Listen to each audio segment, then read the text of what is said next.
আসসালামু আলাইকুম, স্বাগতম জানাচ্ছি বিবিসি নিউজ আন্তর্জাতিক সংবাদে। শুরুতেই সংবাদ শিরোনাম, এরপর বিস্তারিত। ট্রাম্পের ১৫ দফা প্রত্যাখ্যান করে যা চাইল ইরান। ইসরায়েলের সামরিক স্থাপনায় ইরানের ব্যাপক হামলা। ইরান যখনই চাইবে তখনই যুদ্ধ শেষ হবে, কর্মকর্তা। দর্শক, এতক্ষণ শুনছিলেন সংবাদ শিরোনাম। এখন বিস্তারিত। আপনি যদি ইসরায়েলের ধ্বংস চান এবং মুসলিমদের পাশে থাকেন, তাহলে ভিডিওতে লাইক করে চ্যানেলটি অবশ্যই সাবস্ক্রাইব করে দিবেন এবং আপনার মূল্যবান মতামত অবশ্যই কমেন্টে লিখে জানিয়ে দিবেন।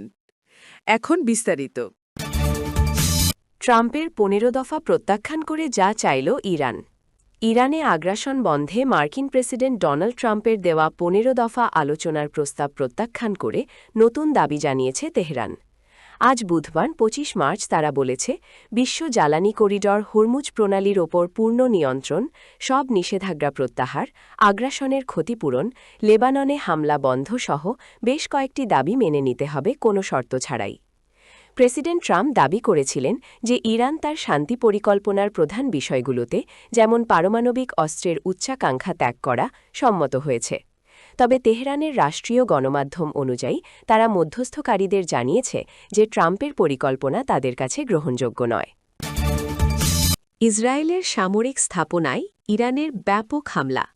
ইসলামী বিপ্লবী গার্ড বাহিনী আইআরজিসি নতুন এক দফায় ক্ষেপণাস্ত্র হামলার মাধ্যমে ইসরায়েলের সফেদ শহরের উত্তরাঞ্চলে অবস্থিত সামরিক কমান্ডকে লক্ষ্যবস্তু করেছে।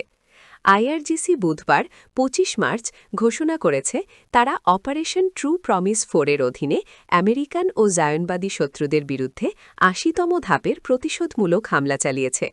এক বিবৃতিতে জানানো হয়েছে, অধিকৃত ফিলিস্তিনি ভূখণ্ডের উত্তরাঞ্চলে অবস্থিত জায়নবাদী শাসনের কৌশলগত পয়েন্ট এবং সামরিক কেন্দ্রগুলো আইআরজিসির অ্যারোস্পেস ফোর্সের ভারী ও অবিরাম ক্ষেপণাস্ত্র বর্ষণে বিধ্বস্ত হয়েছে। ইরান যখনই চাইবে তখনই যুদ্ধ শেষ হবে, কর্মকর্তা।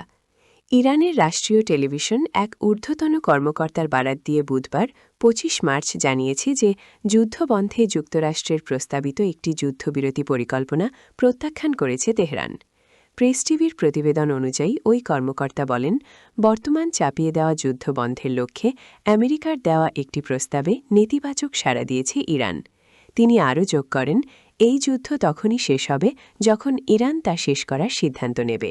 মার্কিন প্রেসিডেন্ট ডোনাল্ড ট্রাম্প যখন এর সমাপ্তি কল্পনা করবেন তখন নয়।